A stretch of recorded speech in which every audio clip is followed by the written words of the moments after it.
I want to talk a little bit about this court case that's coming up. There's this douchebag doctor here in BC that wants to allow people to jump the queue, get care ahead of other people because they have more wealth or status or hierarchy in society, and he's claiming that his constitutional rights are being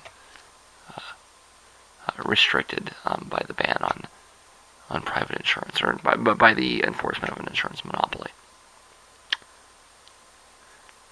This is a case that's going to be in the system for a long time, but I want to talk a little bit about the rulings that have come down in the past, how they're consistent with previous rulings by the court, and what I think needs to change in the way that the law has come down previously to ensure that the state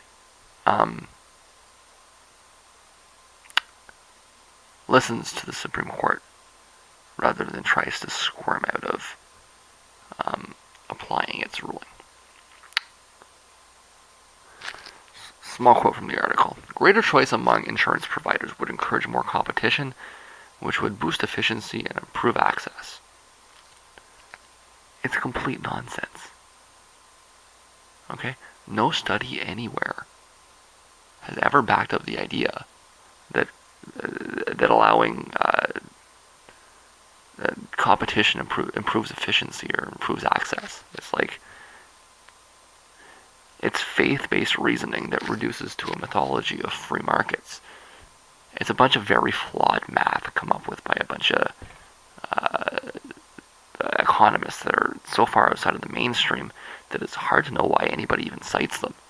No, I mean, honestly, you want the honest truth, you go to a university, you talk to economists, most of them will tell you that argument, and this is a Fraser Institute guy, that argument is so discredited in the field, amongst academics, that it's irresponsible to quote them in an article in the newspaper.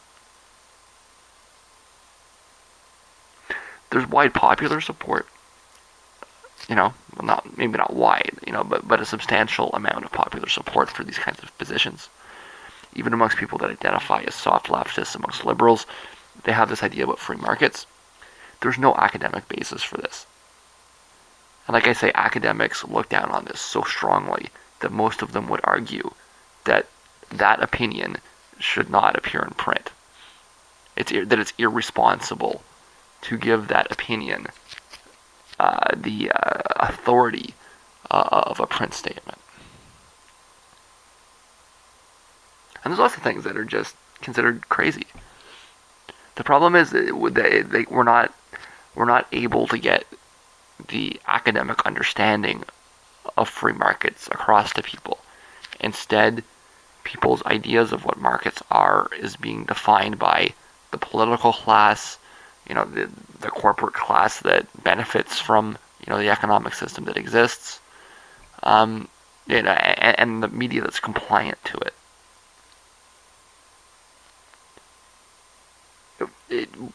One of the most illuminating things I've ever done is actually take some courses in economics. If you actually sit down and sit in an economics class and do economics homework, and then try to compare that with what the cultural understanding of what capitalism is, it's like there's no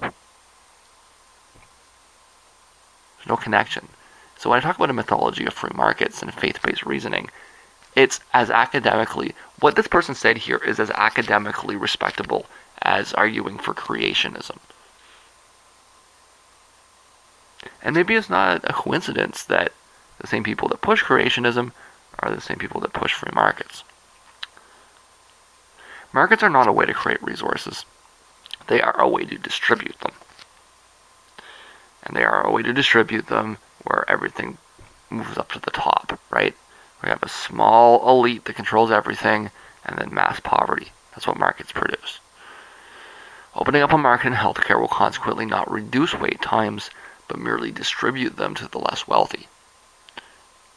At the end of the day, you have X resources to distribute, regardless of how you distribute them. Okay, so If the argument is that it will reduce wait times, that may be true, but it will only reduce wait times for rich people. It will increase wait times for everybody else. And so then when you average it out, I mean, and of course you have to use a concept of, some way to smooth out the data when you're trying to determine what a wait time is, right? And I think an average is it's the right way to look at the middle of the data, right? In this case, it's probably better than a median. And that's not going to change. It's just going to be the way that it's distributed that'll change. So instead of everybody having roughly equal wait times, you will have rich people with much shorter wait times and poor people with much longer wait times. It'll about average out. Meaning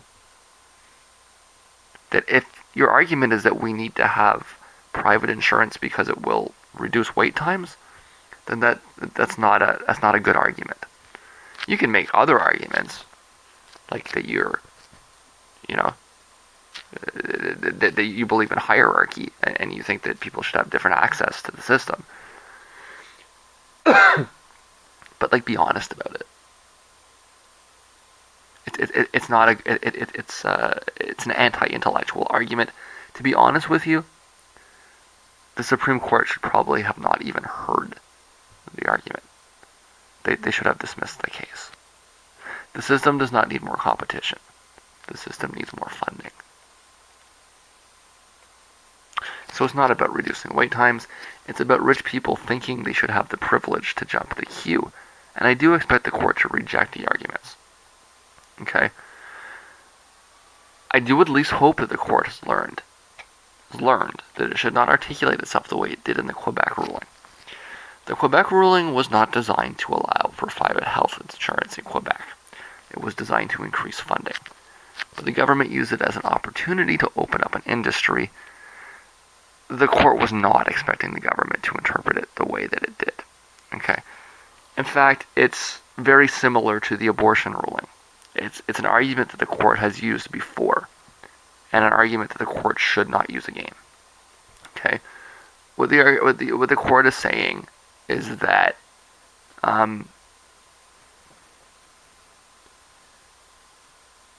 they're agreeing that the lack of funding, the fact that the system is underfunded, is producing wait times, right? So that's how we got abortion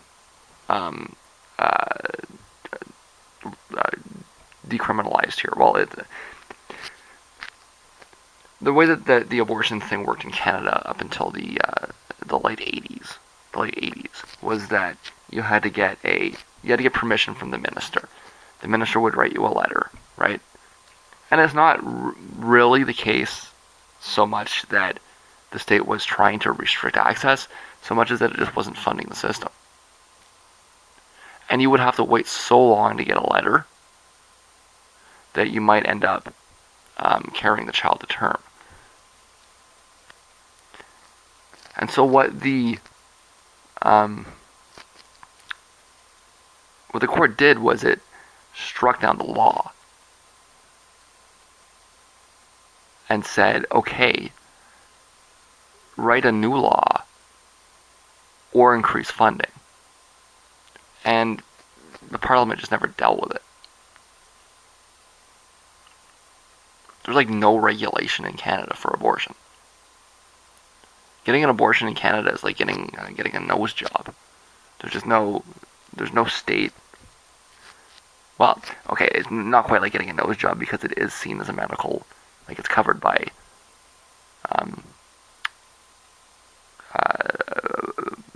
the monopoly, the health insurance monopoly, but it's not like there's no rules around it at all. The way that you would expect there to be rules around medical procedures, right? What was the court's actual intent there? A lot of people have argued that the court's intent was not to eliminate regulations on abortion in Canada. I mean, there's more regulations on abortion in the United States. The intent, I mean, we live in a society where we largely believe in government regulation. The intent was to ensure that the system had enough funding, right? So then you fast forward to a few years ago with the Quebec ruling on health insurance, and it was the same basic argument. The court did not agree that private health insurance would reduce wait times, but it did agree that wait times were egregiously long due to a lack of funding. And what they said was that if you're going to have a system that we have, then you have to fund it. And if you're not going to fund it, then that does amount to restricting access to healthcare, right?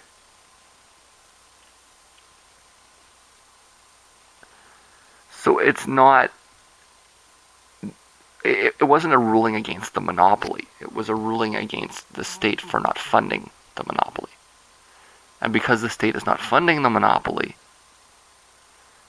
is not working, and because it's not working, therefore, it was restricting access. And so what the court really did was it told the state, okay, you have to make a choice. You can't increase funding so that the system works the way it's supposed to. Or you can, maybe a way to look at it is like this. You can stop refusing to fund the system, right? What the court ruled was that the state has to stop refusing to fund the system.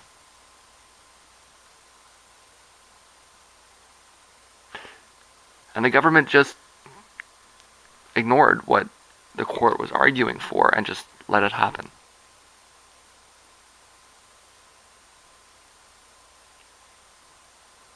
It was a very complicated ruling. The media has shown very little understanding of it. Again, I need to point out that I have taken a few years of legal training. I know I sound like I know everything, right? I went to school for a long time. When you go to school for a long time, you learn a lot of things. One of the things I studied when I was in school was law, right? I have actually looked at this pretty closely, right?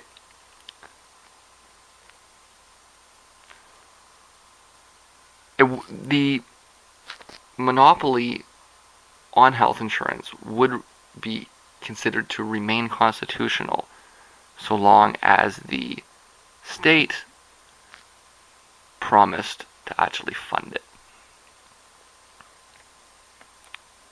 And it's not really entirely clear why this hasn't created the backlash that one would expect it would. And no doubt will outside the country. It may be because Quebecers are a little bit more American than the rest of Canada. In fact, if the reverse question were presented to the court in the Quebec context, I would expect it to be more explicit in upholding the Canada Health Act. I think that the court likely realizes that the decision that I put down here was not worded very well, and so it does need to be more careful this time, and I expect it will be. I want to be clear here. You could articulate the question one of two ways. One, you could argue that the ban on private insurance means you have to wait in line, and that's unfair. That's kind of what they said. Kind of what the court said, right? But not really what the court said. What the court said is that you shouldn't have to stand in line because the public system should be funded well enough that you don't have to stand in line. Or at least not, beyond a reasonable wait times.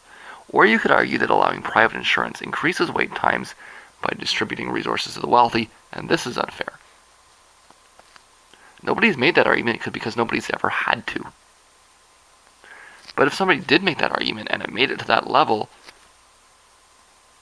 my understanding of the precedents in the situation is that that would pass. So what does the court argue in favor? And no. Again, if you understand the ruling was ordering the state to increase funding. But I mean, it can't do that, right? The court doesn't make funding decisions about the government.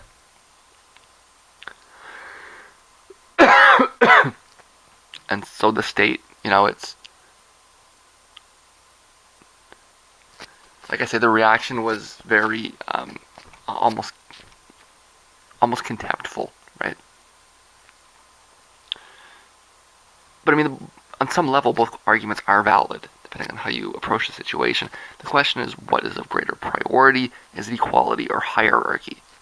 How you determine what is fair and what isn't depends on what your value system is, right? What the court can do is determine if the law is unconstitutional or not. And like I say, it has not previously ruled against the law, despite the rumblings in the right-wing media. What it has done in the past is agree that wait times are too long, that the state should take steps to reduce them. The state then determined that it should offer private services rather than increase funding.